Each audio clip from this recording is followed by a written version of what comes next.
जय जिनेन्द्र नमः श्रीवर्धमानाय निर्धूतकलिलात्मने सालोकानां त्रिलोकानां यद्विद्यादर्पणायते। पंच परमेष्ठी भगवान की जय। पहली बार ये बताया था कि दिग्व्रत में जो मर्यादा ली जाती है उसके बाहर मतलब जहाँ मर्यादा अंदर रख ली, अब उसके बाहर में अणुव्रत महाव्रत जैसे हो जाते हैं, क्योंकि वहाँ कषाय की अतिमंदता पाई जाती है। महाव्रत क्या होते हैं, इनका स्वरूप भी पहले बता दिया था कि जहाँ पांचों पापों का मन वचन काय कृतकार्यत अनुमोदना से संपूर्ण त्याग होता है, उसका नाम महाव्रत है। और एक बात और बहुत अच्छी बताई थी कि महाव्रत धारण करना हर एक के बूते की बात नहीं। महाव्रत धारण करने वाले तो महताम महापुरुष ही होते हैं, क्योंकि महाव्रत अत्यंत निर्जरा के कारण है, अतः धारण करने योग्य तो हैं, पर अपनी सामर्थ्य और अपनी विल पावर होने पर ही धारण किए जाते हैं। अब आज बताएंगे कि दशों दिशाओं में आने जाने का जो नियम लिया था, उस नियम में क्या क्या दोष लगते हैं, अतिचार लगते हैं 5। आइए अब उनको देखते हैं। ऊर्ध्वाधस्ता तेर्यग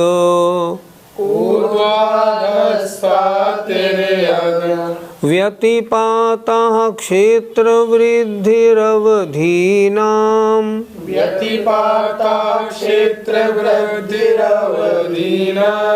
विस्मरणं दिग्विरते रत्याशाः पंचमन्यन्ते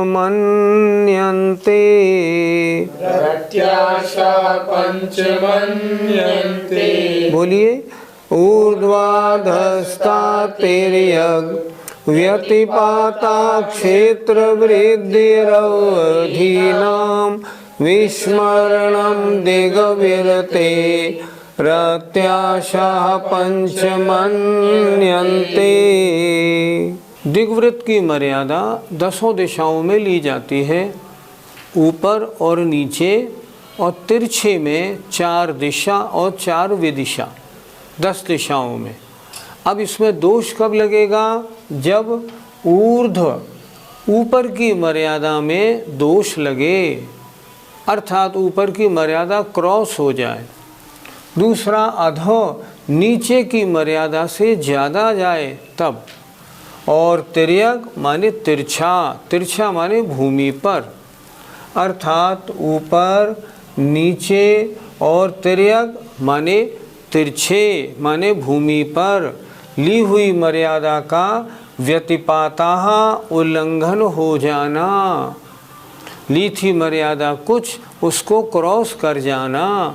3 अतिचार हो गए, ऊपर की मर्यादा का उल्लंघन, नीचे की मर्यादा का उल्लंघन और समतल तिर्यक मर्यादा का उल्लंघन। और क्षेत्र वृद्धि, जो मर्यादा ली थी ना उसको बढ़ा लेना, इसका नाम क्षेत्र वृद्धि है। और अवधि नाम माने मर्यादाओं का विस्मरणम भूल जाना। मालूम नहीं मैंने क्या नियम लिया था, शायद 200 किलोमीटर का था या 100 का था, मालूम नहीं, ऐसा भूल जाना, ये भी अतिचार है। अवधि नाम मर्यादाओं का भूल जाना। दिग्विरते है, दिग्व्रत के, पंच माने 5, अत्याशाह माने अतिचार माने जाते हैं। लिए हुए दिग्व्रत में आपने दशों दिशाओं में आने जाने की मर्यादा का नियम लिया था। अब उसमें दोष कब लगेगा? जब ऊपर की मर्यादा का उल्लंघन होगा, अधो नीचे की मर्यादा का उल्लंघन होगा, या तिरछी जो मर्यादा ली थी समतल भूमि पे आने जाने की, इसका उल्लंघन कोई करेगा तो अतिचार लगेगा। अगर अपना क्षेत्र बढ़ाएंगे तो अतिचार होगा, और मर्यादाओं को भूल जाएंगे तब तो अतिचार लगेगा ही लगेगा। इस प्रकार दिग्व्रत के क्या लिखा? दिग्व्रत के 5 अत्याशा माने अतिचार मन्यन्ते माने जाते हैं। वृत्तियों को चाहिए कि जो मर्यादा लें वो याद रखें और उन मर्यादाओं का उल्लंघन ना है, तब तो व्रत का पालन है, अन्यथा सदोष है। पंडित जी, अतिचार और अनाचार में क्या अंतर है? कभी भूल चूक से अगर मर्यादा का उल्लंघन हो जाए तो अतिचार है, और मर्यादा की परवाह नहीं रखना और उसको तोड़ देना, इसका नाम अनाचार है। अतिचार अगर लगेगा तो व्रत पालन के नंबर पूरे नहीं मिलेंगे। मान लीजिए 100 नंबर हैं, 100 नंबर में आचार्यों ने क्या बताया कि व्रतों में दोष 4 प्रकार से लगते हैं। पहला लगता है अतिक्रम, जो लिया हुआ व्रत है उसको बोझ मानना, अरे फंस गए, अच्छा नहीं लिया, इसका नाम अतिक्रम। अगर मन में ऐसे परिणाम लेके व्रत का पालन भी करेगा तो भी 25 नंबर कटेंगे। दूसरा व्यतिक्रम, जो वस्तु त्याग दी है उसे खाया नहीं, लेकिन मन में इच्छा हुई और खरीद के ले आया, मौका पड़ेगा तब खा लूँगा, व्यतिक्रम हो गया।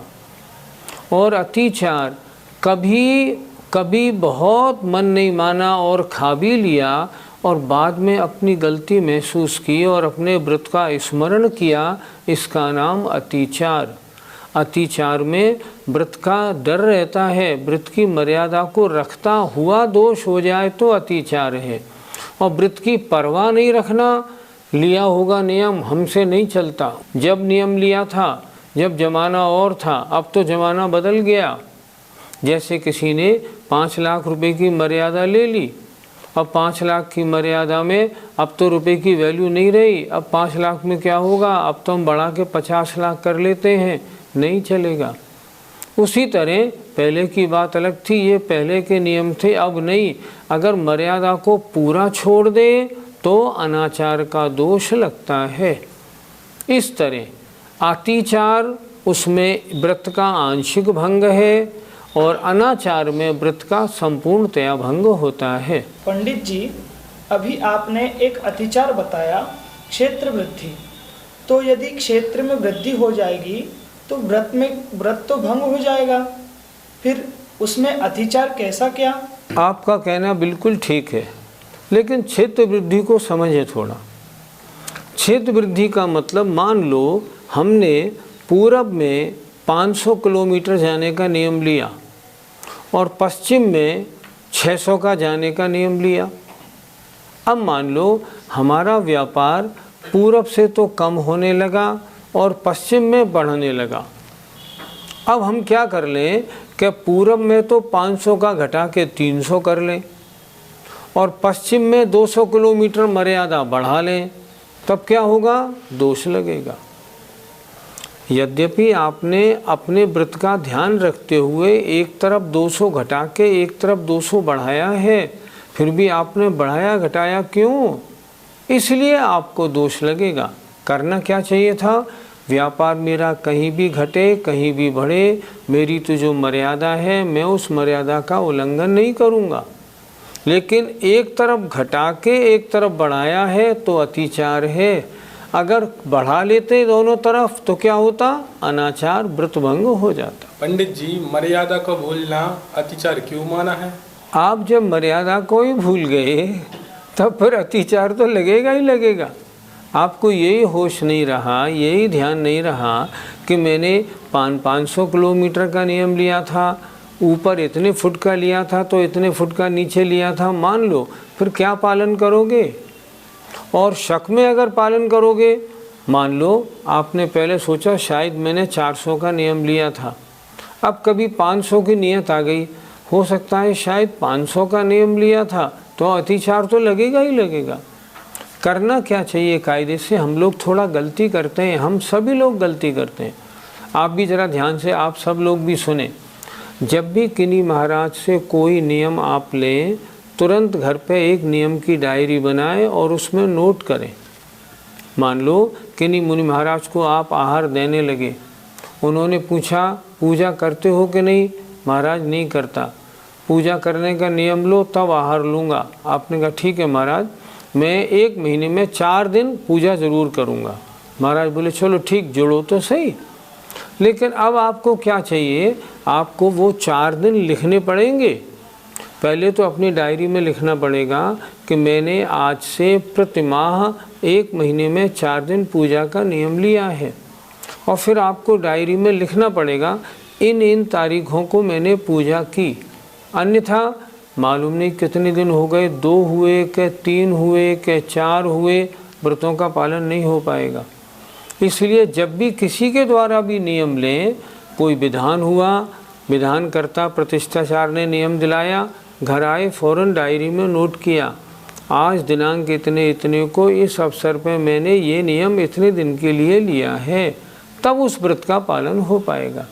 इसलिए मर्यादा का भूल जाना ये तो महान अतिचार हो गया, फिर पालन किसका करोगे? गुण व्रत के 3 भेद बताए थे, दिग्व्रत, अनर्थ दंड व्रत और भोगो भोग परिमाण व्रत।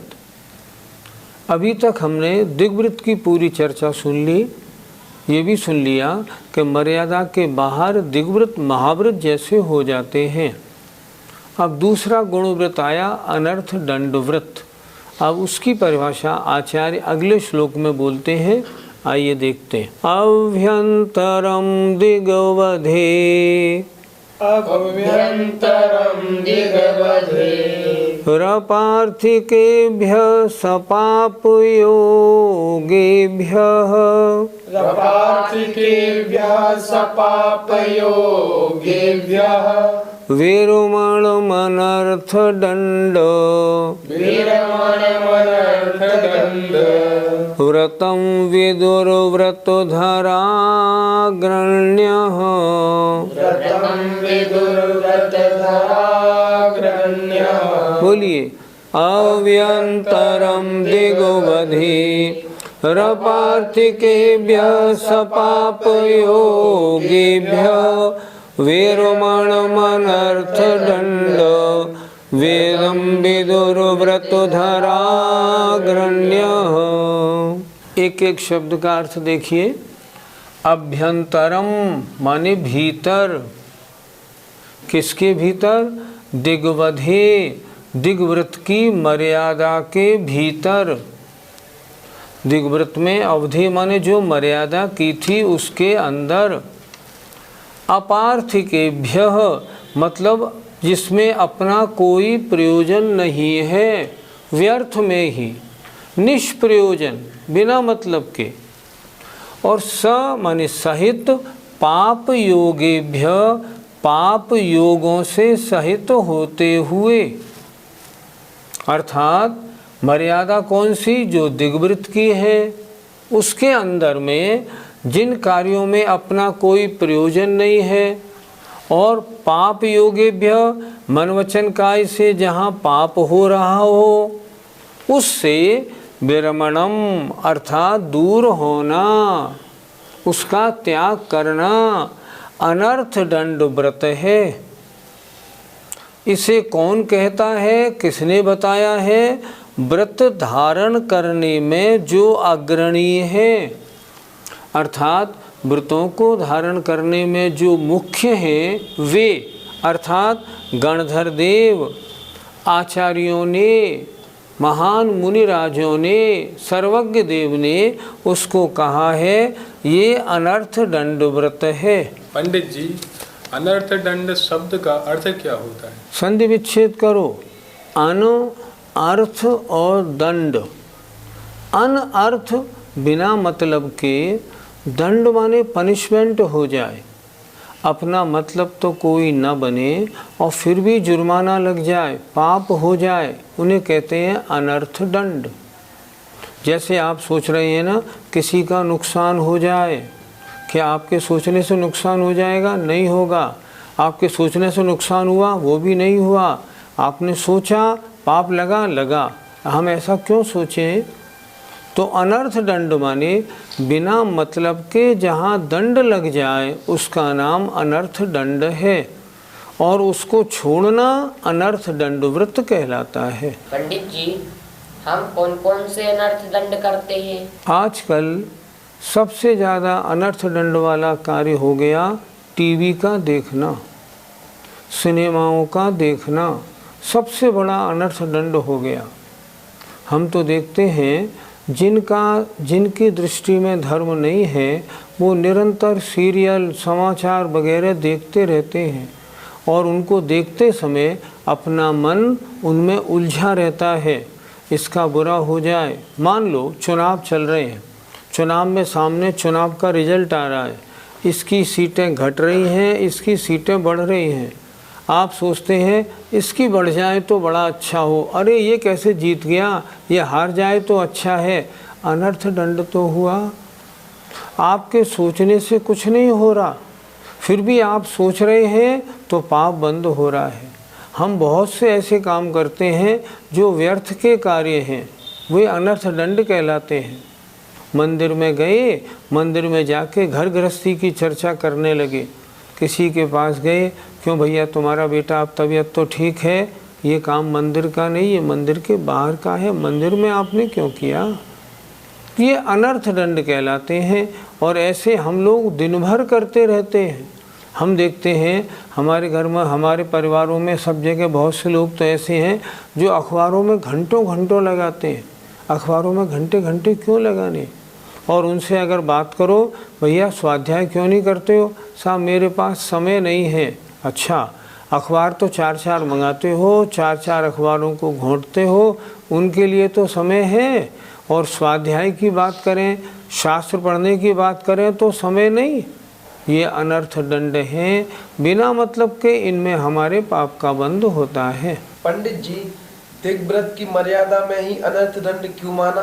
दिग्व्रत की मर्यादा के बाहर तो मन वचन काया कृतकार्य अनुमोदना से कुछ भी करना ही नहीं है, इसलिए वहाँ तो अनर्थ दंड होने का सवाल ही नहीं उठता। मर्यादा आपने ले ली, इस मर्यादा के बाहर आपकी पूरी कार्यवाही शून्य हो गई। जब कार्यवाही आपकी शून्य है तब अनर्थ दंड क्यों कहलाएगा? तो अनर्थ दंड होगा क्या? मर्यादाओं के अंदर ही अंदर होगा। इसलिए आचार्य ने लिखा अभ्यंतरम दिग्वधे, दिग्व्रत में ली हुई सीमा के अंदर, क्योंकि बाहर तो कुछ भी अनर्थ दंड होने का प्रश्न ही नहीं उठता, इसलिए लिखा गया। पंडित जी, जैसे अपन छोटी छोटी क्रियाएं करते हैं, लाइट चालू है, पंखा चल रहा है और घास पे चलते हैं, पानी फैलाते हैं, तो क्या ये भी अनर्थ दंड है? खुद निर्णय करो, इन क्रियाओं के करने से क्या तुम्हारा कुछ मतलब बना? कुछ मतलब नहीं बना। आपने नल की टोंटी खुली छोड़ दी, अरे पानी बहने दो, हमें क्या लेना देना, जीव हिंसा हो रही है। आपको कुछ फ़ायदा हुआ? कुछ फ़ायदा नहीं। फिर कमरे से बाहर निकले, पंखा खुला छोड़ दिया, हमें क्या करना, छात्रावास का पंखा है, चल रहा है तो चलने दो, ठीक है माना, लेकिन आपका कुछ मतलब बना? नहीं बना। हिंसा हो रही है। तो ऐसे कार्यों को अगर किया जाए तो ये अनर्थ दंड है। जिन कार्यों के करने से अपना मतलब ना बने और फालतू पाप का बंध हो जाए। अब मान लो मॉर्निंग वॉक करनी है और आपने घास में मॉर्निंग वॉक की, कितने जीवों का विध्वंस किया, महान हिंसा बांधी, अनर्थ दंड है। ऐसा कार्य क्यों करना? कभी हम देखते हैं ना, जब टीवी पर लोग क्रिकेट का मैच देखते हैं, तब अपने देश की अगर टीम चौका मारती है ना, तब तो हम उछलते हैं, और सामने वाली टीम कोई सी भी हो, अगर वो चौका मार लेना तो हमारे चेहरा मुरझा जाता है। क्यों मुरझा जाता है? भाई खेल तो खेल है ना, लेकिन राग द्वेष पैदा होने में 1 सेकंड नहीं लगता। देश हमारा है, हम लगाएं चौका सामने वाले का, ये तो पूरी टीम 0 पे आउट हो जाए तो अच्छा है, हम यही सोचते हैं। नहीं, ये सोचना मन संबंधी अनर्थ दंड है। और अपनी पार्टी के चौका लगाने पे आपने जो तालियां बजाई ना, ये काय संबंधी अनर्थ दंड है। शरीर की ये क्रिया जो हुई ना, ये व्यर्थ की क्रिया हुई, इससे अपना कोई फल तो निकला नहीं और पाप बंद हो गया। देखो पाप बंद कैसे होता है। मन में किसी भी बात को लेके अगर राग द्वेष की उत्पत्ति हो रही है तो पाप बंद का कारण है। हमारी जो भी ऐसी क्रिया हो जो राग द्वेष को तो उत्पन्न करा दे और जिससे हमारा मतलब नहीं सधे, समझो ये सब अनर्थ दंड है। करने योग्य है कभी नहीं, होता है दिन भर। सोचो आप सब, आप दर्शक लोग हो, आप भी सोचो, अपने मन में देखो, मन में कितने कितने विचार आते हैं, बहुत विचार आते हैं, किसी का अच्छा, किसी का बुरा, किसी का ये, किसी का वो। हम व्यापारी लोग क्या करते हैं, मान लो मेरी कपड़े की दुकान है और सामने कपड़े वाले की दुकान है, अगर उसकी दुकान में मान लो शॉर्ट सर्किट हो गया और 1500 रुपये का कपड़ा जल गया, तो क्या सोचेंगे, पूरी जल जाती ना तो मज़ा आ जाता। ओहो कितना पाप बंद है मन संबंधी। हम सब लोग मन वचन काय की व्यर्थ की क्रियाओं को दिन भर करते हैं। मन में दूषितपना बहुत रहता है, फालतू बहुत बोलते हैं, काय की क्रिया बहुत सी गलत सलत करते हैं। इसे हमें छोड़ना चाहिए। ये नहीं समझना ये तो आप वृत्तियों की चर्चा कर रहे हैं, वृत्तियों की चर्चा तो है ही, लेकिन वृत्तियों की चर्चा के अलावा हमारे और आपके अगर हम इन फालतू की क्रियाओं को छोड़ दें तो क्या पाप का आना नहीं रुकेगा? रुकेगा। तो क्यों ना छोड़ें। हम सबके पास समय है, हम धर्म ध्यान में स्वाध्याय में लगा सकें, लेकिन फालतू कामों से तो पहले छुट्टी मिले। फालतू के व्यर्थ के कामों में लगे रहते हैं और अच्छे कार्यों के लिए समय नहीं निकालते। जय जिनेंद्र।